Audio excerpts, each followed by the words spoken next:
في المرسلين سيدنا محمد وآله وصحبه وسلم سبحانك اللهم لا علم لنا إلا ما علمتنا إنك أنت العليم الحكيم اللهم يا معلم إبراهيم علمنا ويا مفهم سليمان فهمنا ويا موت الحكمة لداود آتنا الحكمة وفصل الخطاب رب اشرح لنا صدورنا ويسر لنا أمورنا واحلل عقدة من ألسنتنا تفقه أقوالنا. Nous rendons grâce à Allah subhanahu wa ta'ala qui nous a permis, une fois de plus, de nous réunir dans le cadre de l'apprentissage du Coran et dans le cadre de la connaissance et de la maîtrise de sa parole.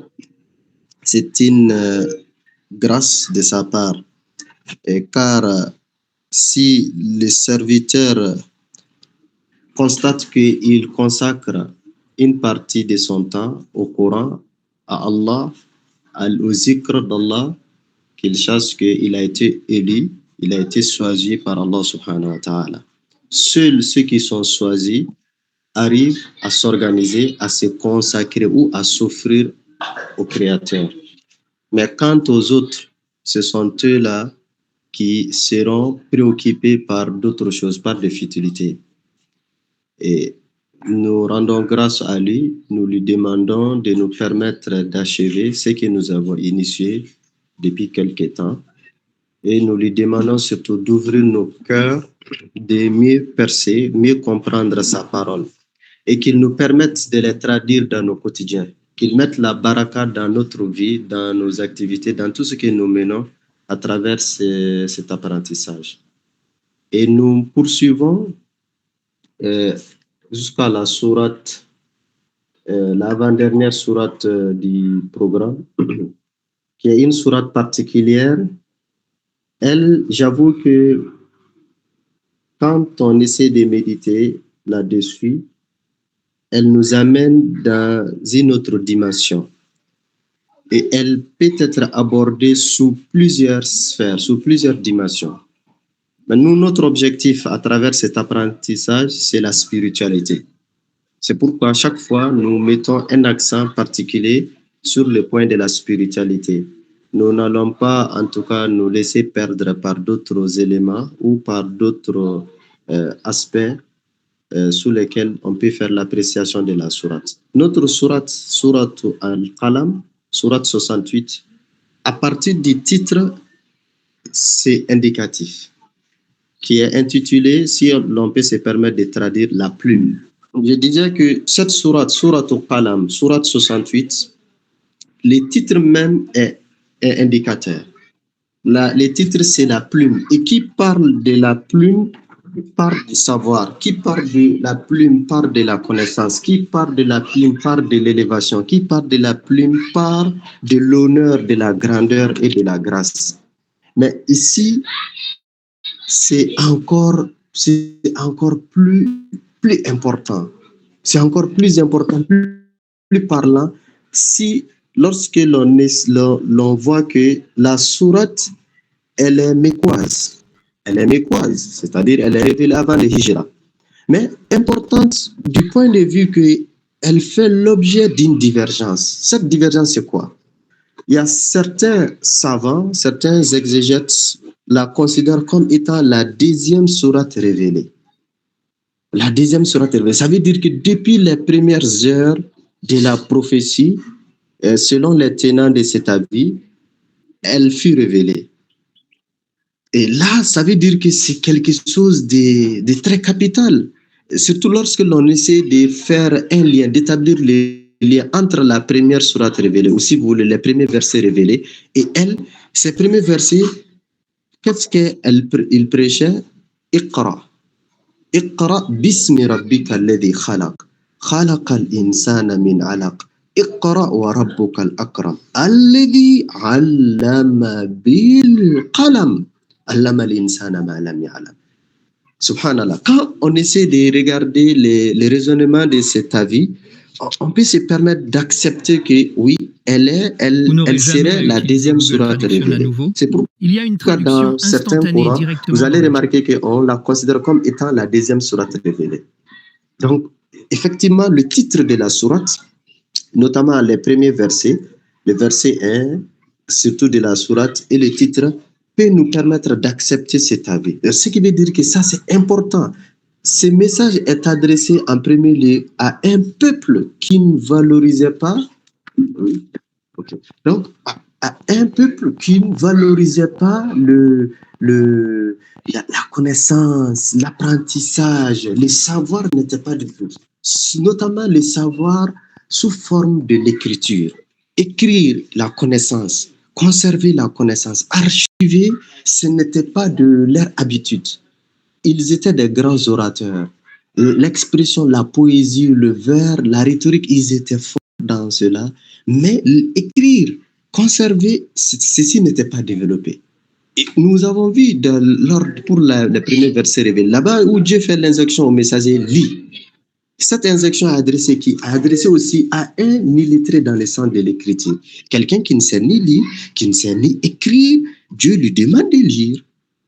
Et une communauté, au départ, les premiers qui ont reçu, qui ne savaient pas, qui n'accordaient pas d'intérêt à l'écriture, Allah subhanahu wa ta'ala leur parle de l'instrument de l'écriture. Et cet instrument va permettre de renforcer. C'est comme, en quelque sorte, Dieu est en train de préparer cette communauté à sa responsabilité. Cette communauté a la responsabilité d'éliminer l'humanité, de conduire l'humanité, d'amener l'humanité vers le bonheur, vers le salut.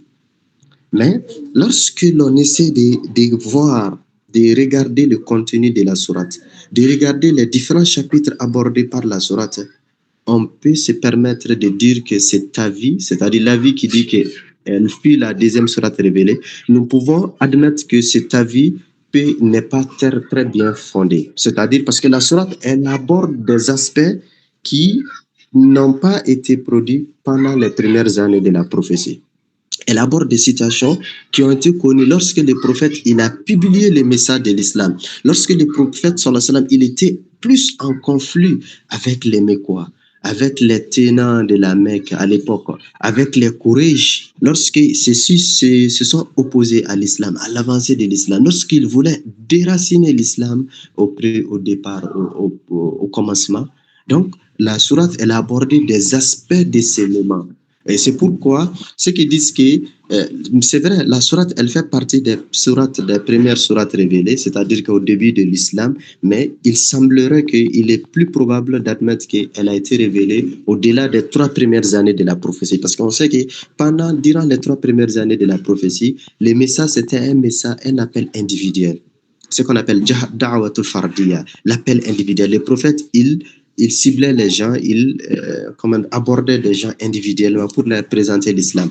Mais après, Allah subhanahu wa ta'ala, il a fait révéler les versets « Wa'anzir ashiratak al-aqrabin ». C'est à partir de là que le prophète, il a appelé de façon publique toute la Mecque pour leur adresser et pour leur présenter sa prophétie. Et c'est de là que les conflits ont commencé et continuent jusqu'à son hijra. Donc, on peut dire que la sourate n'est pas la deuxième sourate révélée, mais une sourate quand même qui est révélée, ne serait-ce que après les 3 premières années. Wallahu ta'ala a'lam, les 3 premières années de sa prophétie. Mais ceci montre quoi? Ça montre que l'intérêt et l'importance de notre sourate. Bon, toujours, on va essayer de conclure ce point d'introduction concernant la sourate. Elle est composée de 52 versets, évidemment.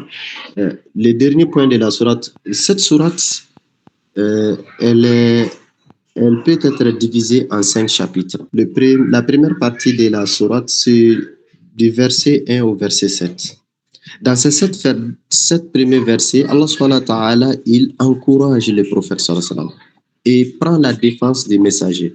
C'est-à-dire que Dieu innocente les prophètes, il prend la défense du prophète tout en montrant l'honneur du prophète et sa grandeur à travers sa bonne moralité, sa moralité imminente. Le deuxième chapitre, le verset 8 jusqu'au verset 16, dans ces quelques versets, Allah subhanahu wa ta'ala nous expose les caractéristiques de ceux qui traitent des mensonges, la prophétie. Il nous présente le comportement, l'attitude des traiteurs des mensonges, de la prophétie et des messages. Et le troisième chapitre, des versets 17 jusqu'au verset 33, dans ces quelques versets, Allah subhanahu wa ta'ala, il nous expose un petit récit, le récit des jardiniers, c'est-à-dire les jardiniers, les propriétaires d'un jardin. Qu'est-ce qui les est arrivé? Qu'est-ce qu'ils complotaient? Pourquoi ils complotaient? Quelle a été la fin de leur rige? Et qu'est-ce que Dieu a fait pour les punir? Et quel lien peut-on... ils ont voulu, en tout cas, compléter quelque chose contre les pauvres, les nécessités. Et Allah subhanahu wa ta'ala les a humiliés en les punissant de façon très sévère. Et après, nous, ensemble, Inch'Allah, tout à l'heure, nous allons essayer d'établir les liens entre ce troisième chapitre et le deuxième chapitre, ainsi que le reste même de la sourate. Le quatrième chapitre de la sourate, c'est du verset 34 au verset 47. 34-47, là-bas, Allah subhanahu wa ta'ala, il donne la preuve, c'est-à-dire qu'il donne les preuves sur les criminels. Allah subhanahu wa ta'ala, il essaie de ridiculiser les criminels en amenant les preuves palpables et les preuves évidentes de la fausseté de leur point de vue. Et en dernier lieu, le cinquième chapitre, verset 48-52, dans ces versets, Allah subhanahu wa ta'ala, il ordonne à son messager, sallallahu alayhi wa sallam, la patience et la persévérance. Dieu lui rappelle d'être patient, d'être persévérant dans le cadre de la transmission du message et l'action qu'il fera face aux mécréants et aux injustes. Donc, la sourate faite de ces 5 chapitres. Le premier verset de la sourate. Cette sourate, de façon générale, au début, Allah subhanahu wa ta'ala, il dit Noun wal qalami wa ma yasturun. Ma anta bi ni'mati rabbika bimajnun. Wa inna laka la ajran ghayra mamnun. Wa innaka la ala khuluqin azim. Fasatubsiru wa yubsirun.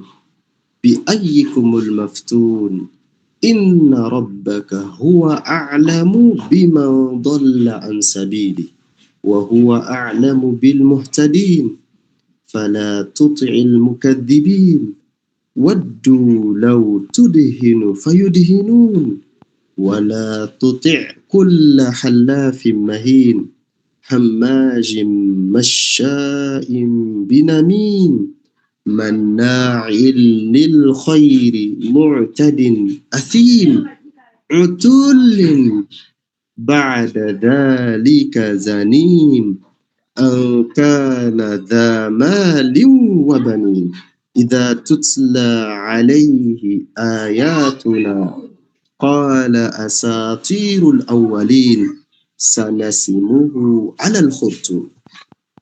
Alors, à ce niveau, Allah subhanahu wa ta'ala, au début de la sourate, il jure. Il jure par quoi? Binoun. Ensuite, il jure par la plume. Noun wal qalam. Allah subhanahu wa ta'ala, il jure par les noun. Maintenant, c'est Dieu seul qui connaît le sens. Dans la langue arabe, quand vous dites noun, les Arabes ne connaissent pas un sens à la lettre noun. Lettre noun, il n'y a pas un sens qui est connu. C'est vrai, dans certains documents d'exégèse, il y a certains exégètes, ils ont tenté de donner des sens. Mais malheureusement, ce sont des sens qui ne reposent pas, qui ne se fondent pas sur des arguments solides. Donc, pour éviter de ne pas divaguer de façon inutile, comme le principe concernant les lettres énigmatiques dans le Coran, les savants disent que Allah subhanahu wa ta'ala a'lam bi muradi. C'est Dieu seul qui connaît le sens de ces lettres énigmatiques. Mais pourquoi ces lettres? C'est pour montrer la grandeur de ce Coran. C'est l'aspect surnaturel de ce Coran. Montrer que le Coran est effectivement la parole d'Allah. Et aussi défier les détracteurs. Ceux qui pensent que le Coran n'est pas la parole d'Allah. Dieu leur dit, ce Coran est composé par des lettres de vos langues. Si vous n'êtes pas d'accord, faites, produisez un exemplaire de ce Coran. Donc, Allah, il jure par le nom et il jure par la plume. Wal-qalam, al-qalam, c'est la plume. Il y a certains exégètes disent qu'il s'agit, c'est quelle plume s'agit-elle? Il y a certains exégètes disent qu'il s'agit de la plume qui a écrit les destins et la prédestination.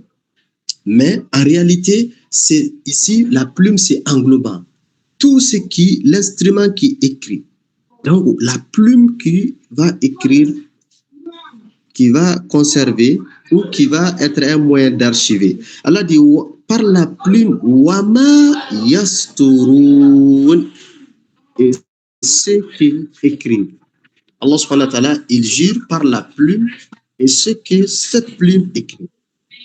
C'est-à-dire, Allah subhanahu wa ta'ala, il est en train de mettre en lumière ou en avant l'importance de l'écriture.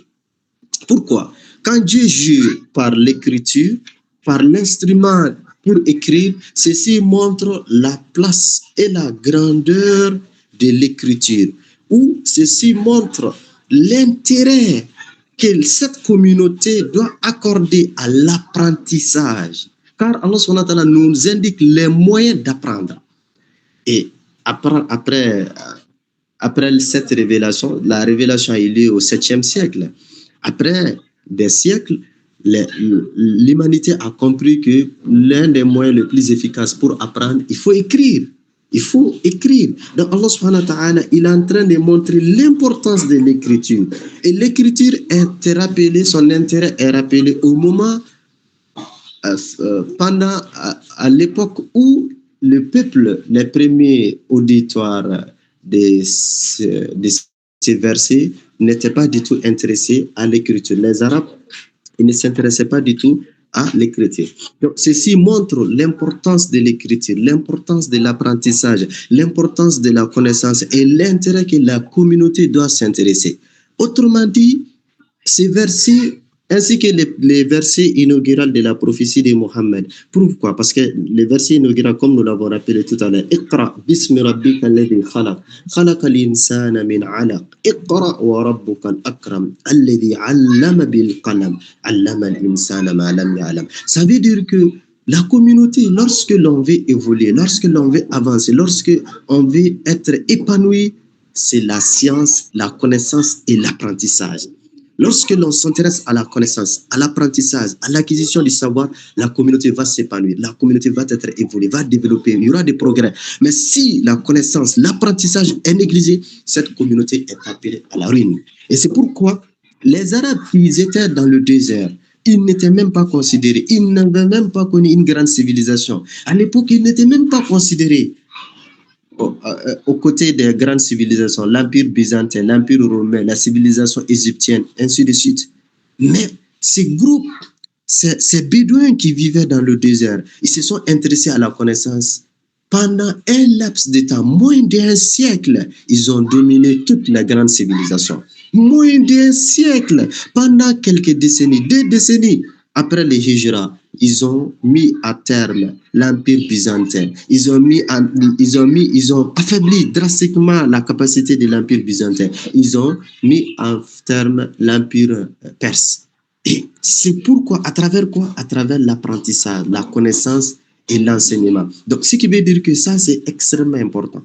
Mais aujourd'hui, si nous lisons ces versets et que l'on essaie de méditer sur ces versets, ça fait mal.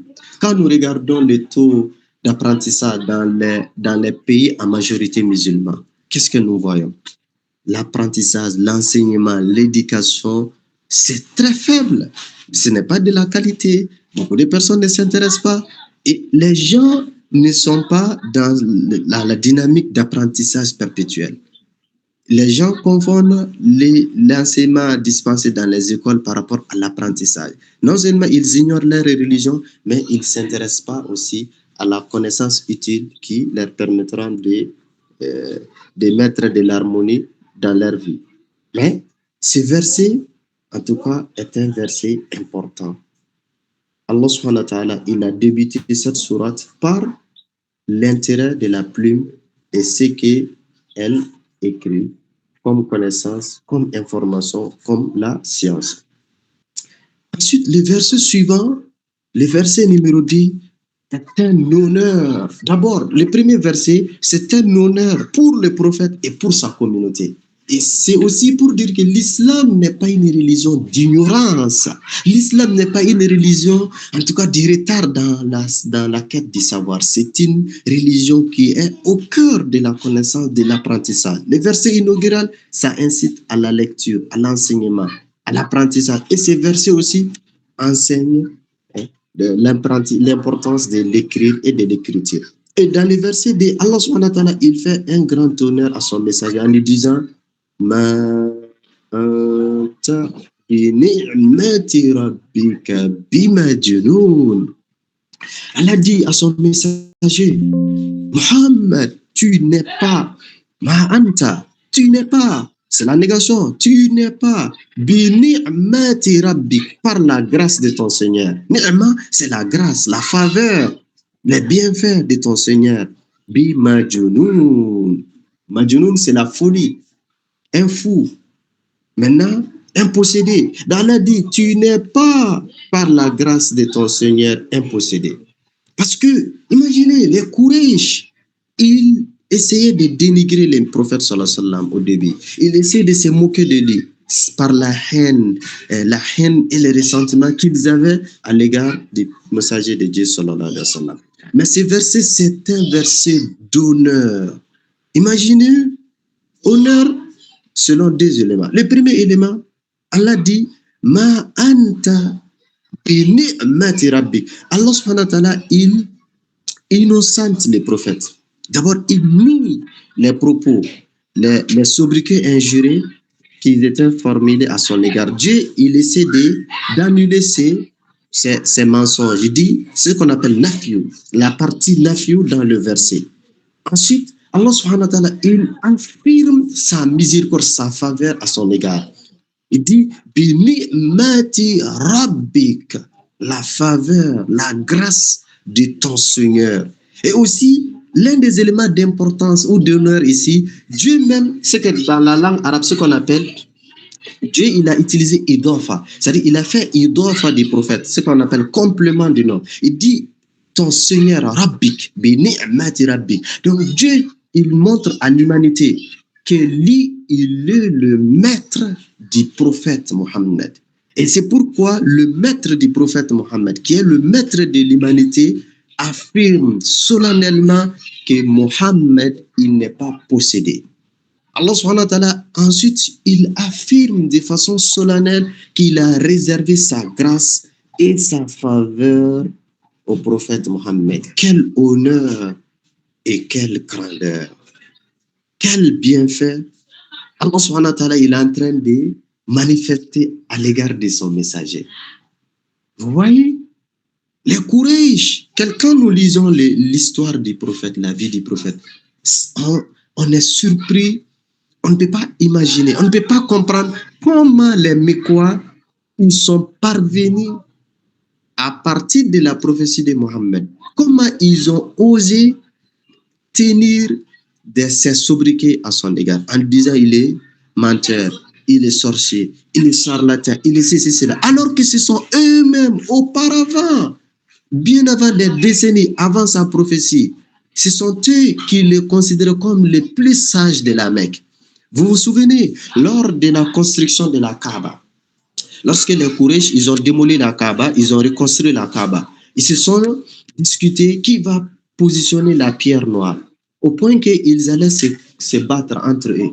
Mais ils ont dit, attendons, prenons quelqu'un pour juger. Et lorsqu'ils ont vu le prophète Mohammed, tout le monde a dit, nous sommes d'accord, c'est un sage. Et le prophète, de sa sagesse, il a pu régler cette différence. Et toute la Mecque a accepté ces jours-là. Nous sommes curieux de lire que c'est Quraysh qui disait au prophète Mohammed, il est digne de confiance, as-Sadiq, al-Amin. Avant sa prophétie, il n'a jamais menti. Tout le monde lui plaçait entièrement leur confiance. Nous sommes surpris de voir que ces mêmes Quraysh, ils traitaient les prophètes de menteurs, de charlatans, de divins.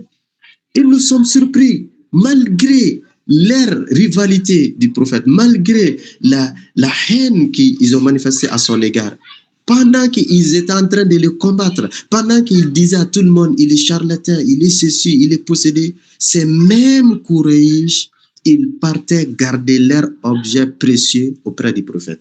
Ils partaient lui confier leurs richesses au prophète sallallahu alayhi wa sallam. Même lorsqu'ils ont décidé de tenter à sa vie, lorsqu'ils ont décidé de l'éliminer, de les tuer, ces jours-là, ils avaient beaucoup des objets qui étaient en garde chez le prophète sallallahu alayhi wa sallam. Et comme vous le savez dans l'histoire, Ali ibn Abi Talib, il a pris quelques jours de retard à la Mecque afin de substituer, de restituer les dépôts qui étaient déplacés auprès du prophète sallallahu alayhi wa sallam. Et le prophète, malgré la haine qui était là entre lui et ses Mécois, malgré que ces Mécois aient voulu tenter de sa vie, le prophète, il n'a pas détourné, il n'a pas confisqué, il les a restitués. Mais malgré cela, ces Quraysh quand même se permettaient de dire au prophète Mohammed qu'il est possédé. Et c'est pourquoi Allah subhanahu wa ta'ala, il a pris sa défense. Et Dieu l'a innocenté. Ma anta bi ni'mati rabbik bimajnun. Et dans le verset 3, là-bas, Dieu va lui faire une déclaration de quelle joie et quel honneur que le prophète aura. C'est quoi? Elle a dit, wa inna laka la ajran ghayra mamnun. Allahu Akbar. Allahu Akbar. Et Dieu dit, toi Muhammad, wa inna laka, il y aura pour toi, certes, par la certes, inna, le tawqid, certitude, certes, inna, certes, laka, pour toi, la ajran, il y aura une récompense, ghayra, jamais mamnoun, interrompu. Dieu dit, et il y aura pour toi, certes, une récompense jamais interrompue. Allahu Akbar. Et ça veut dire quoi? Allah subhanahu wa ta'ala, le créateur, le Seigneur, il dit, toi Mohammed, tu n'es pas possédé. Toi Mohammed, tu n'es pas comme ce que ces gens-là sont en train de te décrire. Toi Mohammed, tu es un homme bien. Tu es un homme élevé, tu es un homme honoré. Ta récompense dépasse et surpasse leur imagination. Ta récompense ne sera jamais interrompue. Ghayra mamnoun. Les honneurs qu'Allah subhanahu wa ta'ala t'accorde, ces honneurs-là ne seront jamais interrompus, ne seront jamais supprimés, ne seront jamais arrêtés. Ta récompense. Vous voyez, nous, vous et moi, nous sommes en train d'étudier le Coran. Nous sommes en train d'apprendre le Coran. Chaque instant, chaque apprentissage que nous sommes en train de le faire, le prophète sallallahu alayhi wa sallam, il a sa part de récompense dans cela. Les versets que nous lisons, que nous récitons, que nous méditons, le prophète sallallahu alayhi wa sallam, il est actionnaire de la récompense. Parce que c'est lui qui nous a transmis ces messages. L'enseignement, les bonnes conduites, les principes de l'islam que nous respectons, le prophète sallallahu alayhi wa sallam, il a sa récompense. Sa récompense ne peut pas être interrompue, jamais. Il ne peut pas être possédé. Donc, ici, Allah subhanahu wa ta'ala, ce verset 3, c'est un verset, lorsque l'on essaie d'analyser le Coran, ça nous dépasse. Parce que ici, Dieu, regardez, Allah subhanahu wa ta'ala, il expose, il dit une récompense qui ne sera pas interrompue. Pourquoi? Il a reçu la faveur d'Allah.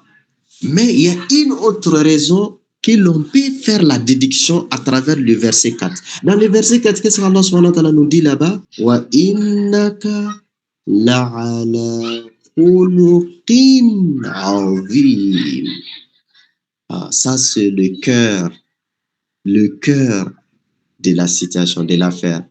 La moelle épinière, si vous voulez. Allah dit dans ce verset 4, et tu es certes d'une moralité imminente. Une moralité imminente. L'expression du terme en arabe, si vous traduisez en français, la grandeur va être diminuée un peu. Mais lorsque l'on essaie de traiter les versets en arabe, regardez, Allah dit wa innaka la'ala. C'est comme Allah dit au prophète, tu es au-dessus. Là, Allah, quelque chose. Allah, au-dessus de quelque chose. Là, Allah, tu es au-dessus de quoi? Khuluqin adim. Tu es au-dessus de la moralité imminente. C'est comme si, un exemple, si nous l'on considère comme la moralité étant le bureau, c'est un bureau, une table, donc le prophète est au-dessus de ce bureau, est au-dessus de la table. Donc ça veut dire le prophète, il a dépassé les bonnes moralités. Lui, il a atteint le summum de la moralité. Dieu dit, innaka la, tu es au-dessus, tu es sûr. Bon, en français, on va essayer de traduire, tu es certes d'une moralité imminente, ça se comprend. Ça, c'est la limite des traditions. Quand on traduit en français, l'intérêt, en tout cas, ça perd. Mais ici, ce verset, c'est un verset puissant. Dans tout le Coran, le lot spécifique accordé au prophète, c'est la bonne moralité. Allah subhanahu wa ta'ala lui-même, il fait l'éloge du prophète. Dieu ne fait pas son éloge pour la prière, pour le jeûne, pour la zakat. Il résume tout ceci dans quoi? Khuluq azim. La ala khuluqin azim. Khuluq azim. Et vous voyez que ici, de façon curieuse, bon, ce n'est pas hasard, ce n'est pas de hasard, c'est fait de façon très exprès. Le khuluq, c'est à l'indéfini. Et azim aussi à l'indéfini. Donc Dieu dit que le prophète, il est d'une moralité imminente. La moralité. La moralité. D'abord, Allah subhanahu wa ta'ala, il a fait l'éloge du prophète. Quel honneur.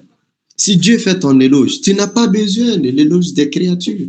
Si Dieu fait ton éloge, à quoi te fait perdre? À quoi? Qu'est-ce que tu perds là lorsque les créatures, les humains te dénigrent? Mais tu ne perds rien. C'est le créateur même qui fait ton éloge.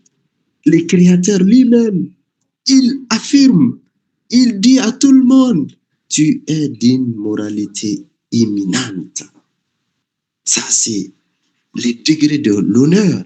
Il n'y a pas un honneur au-delà. On ne peut pas décrire cet honneur-là. La joie qu'on ressent de cet honneur, on ne peut pas. Imaginez vous et moi, lorsque nos parents, nos connaissances, les personnes que nous respectons nous font des éloges, quelle joie, quelle sensation que nous ressentons.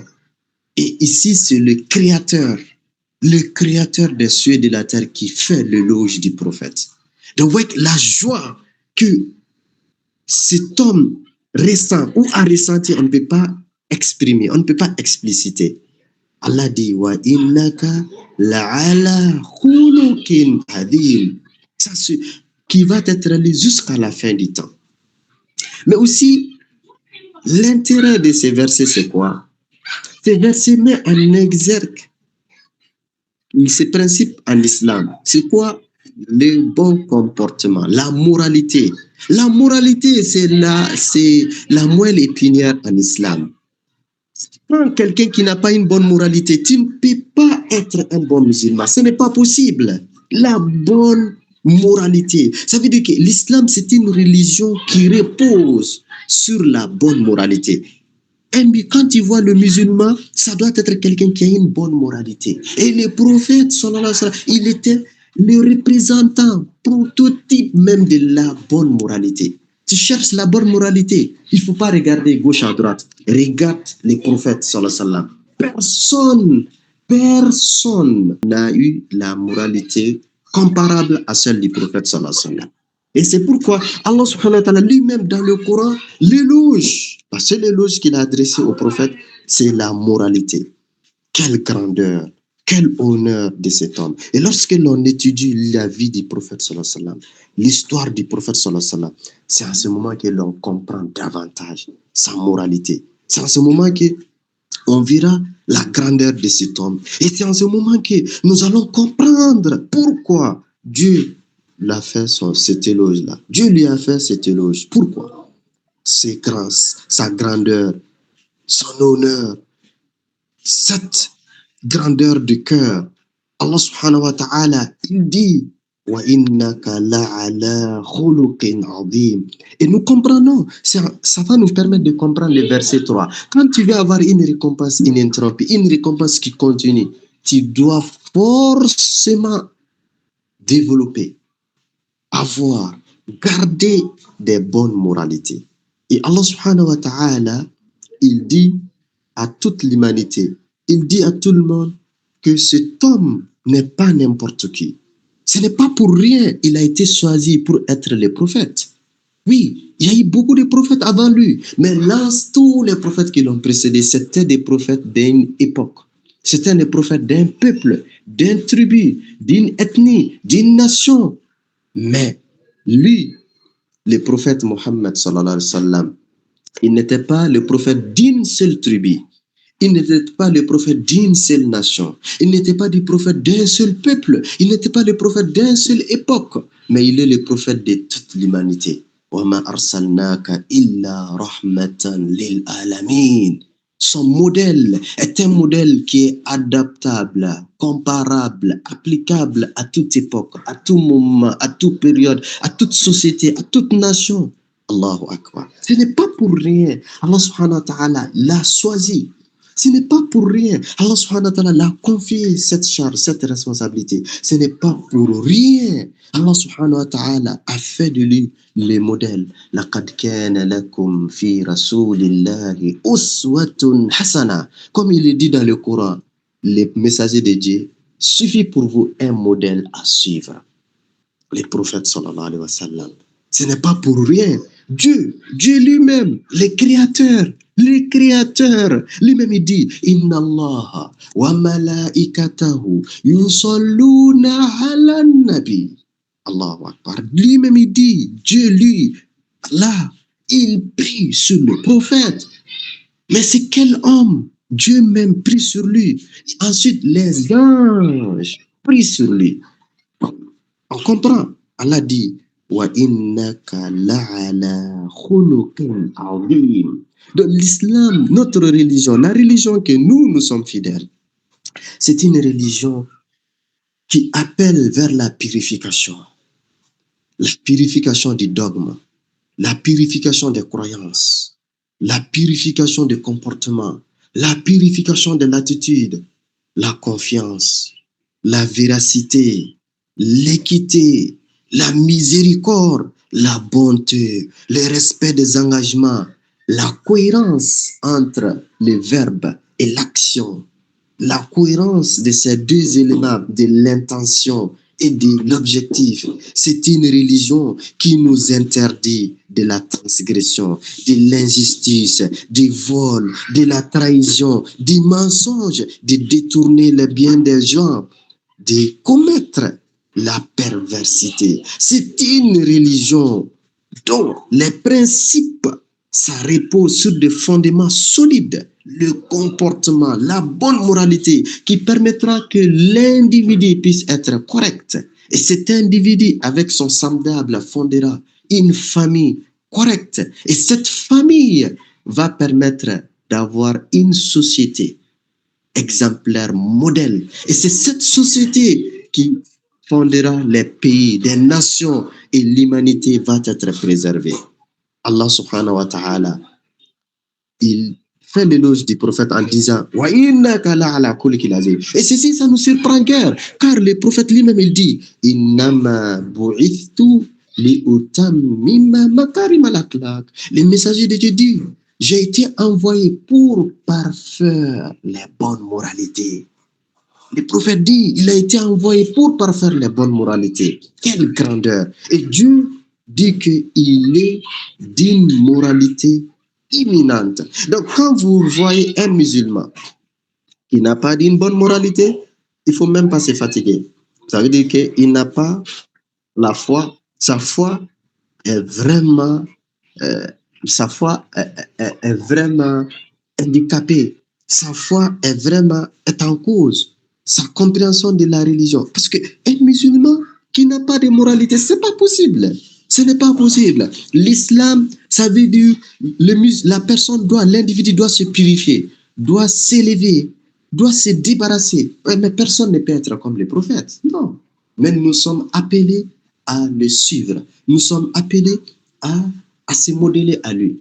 Et c'est pourquoi, vous vous rappelez, vous vous souvenez, lorsque des groupes de compagnons, ou notamment quelques jeunes, après avoir lu ce verset, ils sont allés à la maison du prophète en demandant les épouses du prophète.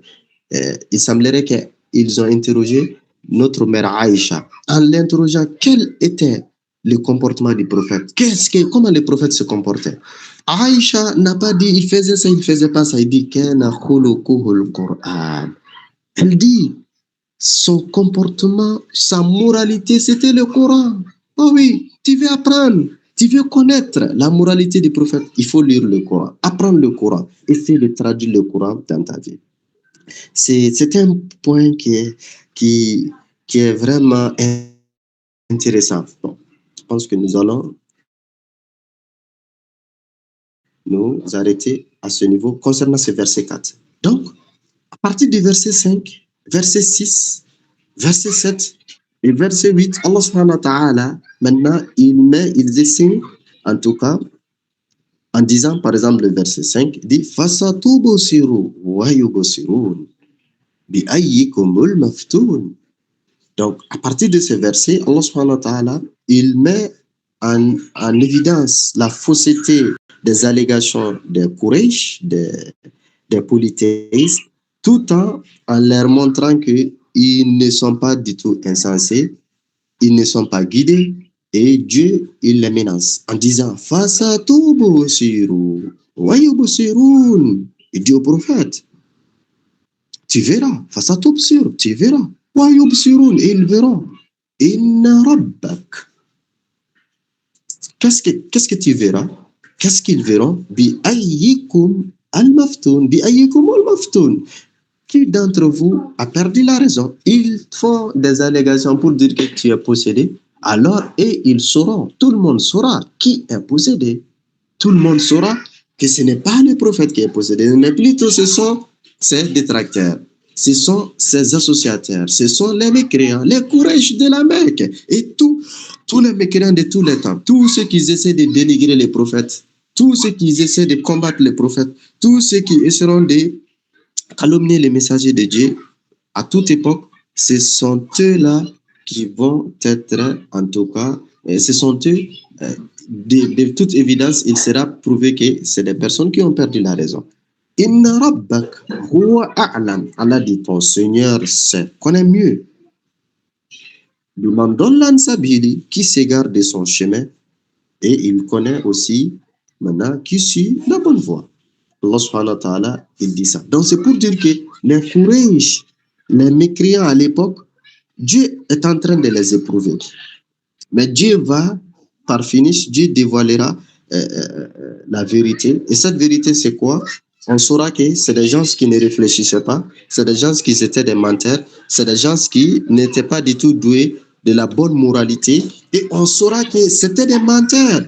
Et tout le monde va comprendre par la fin que c'était des égarés. Car Allah subhanahu wa ta'ala est le seul qui connaît qui est guidé, qui est en train de suivre la guidance, qui est en train de suivre le droit chemin. Et Allah subhanahu wa ta'ala connaît aussi qui s'égare au mandollan sabile, qui s'égare de son droit chemin. Donc, ces gens-là, ce ne sont pas des guidés, mais c'est plutôt des menteurs, c'est plutôt des négateurs, c'est plutôt des pécheurs. Et c'est pourquoi Allah subhanahu wa ta'ala, quand il fait une première description de leur comportement des menteurs, de leur comportement des négateurs, de leur comportement, en tout cas des diffamateurs, il dit فَلَا تُطِعِ الْمُكَذِّبِينَ. Ici, d'abord, avant de développer ces points, ces paragraphes, à partir de ce que nous venons d'exposer, c'est-à-dire du verset 1 jusqu'au verset 7, qu'est-ce que l'on comprend là-bas? À ce niveau, c'est vrai, Allah subhanahu wa ta'ala, il a fait l'éloge du prophète, il a témoigné sa faveur, il a fait beaucoup de choses, mais il y a un élément clé que l'on peut retenir, ça c'est la bonne moralité. Et la moralité en islam, le musulman, c'est quelqu'un, il ne fait jamais la concession de sa moralité. Ses valeurs, ses principes, ce n'est jamais à négocier. Quoi qu'il arrive, les musulmans ne négocient jamais sa moralité. Et d'ailleurs, ce sont des éléments ou des attitudes qui prouvent qu'il a la bonne moralité. Il n'est pas comme le non-musulman qui est prêt toujours à faire la concession ou qui se fonde dans le conditionnel en fonction des faveurs, en fonction des intérêts. Mais le musulman, même s'il perd de ses faveurs, il ne fera jamais la concession de sa foi, de sa moralité, de ses valeurs. C'est ça, c'est ce qui représente l'identité musulmane. Ça fait partie des éléments caractéristiques. Donc, et c'est pourquoi, à partir du verset 8, Allah dit « Fala tut'il mukadibin » Allah dit au prophète « N'obéis pas à ceux qui crient au mensonge. » Parce que toi, tu n'es pas menteur. Toi, tu n'es pas diffamateur. Toi, tu n'es pas calomniateur. Toi, tu ne médises pas. Et toi, tu es juste. Bien avant que tu reçois la prophétie, on te surnommé à la Mecque, As-Sadiq Al-Amin. Alors, ta valeur ne doit pas te permettre de suivre les menteurs. Donc, fala tu'il mukazibin. Et ça, c'est extrêmement important. Ces points, quand on essaie de réfléchir mûrement à ce verset, ça va nous ouvrir beaucoup d'horizons. Donc, mais l'un des éléments clés que le musulman, que nous, on peut retenir, c'est que le musulman doit connaître sa valeur en tant qu'individu et connaître avec quel type de personnalité je peux me permettre de me lier, de me rallier. Maintenant, si il y a des choses que je ne contrôle pas, des bureaux, du service, des collègues. Bon, ça, je vais essayer de garder la relation telle qu'elle, les relations de collègues, les relations de service. Mais je ne vais jamais me laisser emporter au point que cette relation puisse jouer sur ma valeur. Je ne vais jamais compromettre ma valeur. Donc, Allah nous dit de ne pas obéir aux menteurs. Surtout, ces menteurs-là se caractérisent par un élément, c'est quoi? Waddu, dans le verset 9, Allah nous dit Waddu, ils aimeraient bien que. Ils aimeraient. Qu'est-ce qu'ils aimeraient? Qu'est-ce que ces menteurs aimeraient? Les mécréants, les Quraysh à l'époque, ainsi que tous les mécréants de tous les temps. Ils aimeraient là où tout déhinu, ils aimeraient bien que tu transiges. Oui, ils aimeraient que tu fléchis, tu fasses une petite concession. Fayudehinoun. Donc, ils aimeraient bien que tu transiges avec eux. Fayudehinoun. Afin qu'ils transigent avec toi. Oui, c'est ce qu'ils aimeraient. Les mécréants de la Mecque, les Quraysh, les mécréants de tous les temps, ils voudraient que tu transiges. Ils voudraient que tu fasses une concession. Ils voudraient que tu renonces à certaines de tes valeurs. Alors, ils t'accepteront. Eux aussi, ils feront des concessions. Parce que ce sont des menteurs. Le mensonge n'est pas interdit pour eux. Ils n'ont pas cette moralité. Alors que toi, tu as une moralité pure. Donc, il ne faut jamais les obéir. Il ne faut jamais les suivre. Ces gens-là, ils considèrent la vie comme le commerce. Dans le commerce, on cherche toujours à faire des profits. Même si on perd un peu, ce n'est pas des pertes minimes, n'est pas grave aux yeux d'un commerçant. Même s'il gagne. Souvent, même s'il ne gagne pas, maintenant qu'il arrive quand même à obtenir le capital. Mais pour un croyant, la croyance, la moralité n'est pas l'objet du commerce. Ce n'est pas monnayable. Non, il n'y a pas de petite moralité en islam. Il n'y a pas de grande moralité. Toutes les moralités sont complémentaires. Pour le croyant, il ne fera jamais concession de sa foi. Il ne fera jamais concession de sa religion. Et le principe de base, c'est Dieu qui fait l'instruction, qui donne l'instruction à son messager. Fala tuti'il mukadibin waddu law tudhinu. Et lorsque l'on essaie de fouiller la vie du prophète, il y a beaucoup d'exemples. L'un des exemples les plus populaires, nous le savons tous, lorsque le prophète, il était dans il a publié sa prophétie. Il invitait la Mecque. Il montrait la fausseté des idéologies de la Mecque. Il montrait la fausseté de leur statut. Il montrait l'incapacité de leur statut d'être considérés comme créateurs, contre Dieu, comme pourvoyeurs. Les Quraysh, ils sont devenus impatients. Ils ont envoyé quelques délégations. Une première fois, une deuxième fois. Ils ont envoyé une délégation à Abu Talib, à l'oncle du prophète. Ils ont demandé à ces derniers d'empêcher son neveu quand même, d'empêcher son neveu de ne pas insulter, selon leurs propres termes, de ne pas insulter leur Dieu. En tout cas, de se montrer clément envers eux, de respecter la mémoire de leurs ancêtres, de ne pas les humilier, parce qu'ils sont devenus incapables d'accepter l'attitude du prophète sallallahu alayhi wa sallam. Ils ont dit vraiment, nous, on ne peut plus se patienter. Si tu n'empêches pas ton neveu, si tu ne lui demandes pas, si tu ne le fais pas taire, selon les jargons d'aujourd'hui, si tu ne fais pas taire ton neveu, nous allons agir. On ne va plus considérer ta place parmi nous. Nous allons agir conséquemment. Donc, Abu Talib, l'oncle du prophète, il a été contraint, il a appelé les messagers de Dieu. Abu Talib, il a toujours pris la défense du prophète, même s'il ne partageait pas la foi du prophète, même s'il n'était pas infidèle, mais il a quand même toujours défendu. Ça, c'est l'honneur de la famille à l'époque.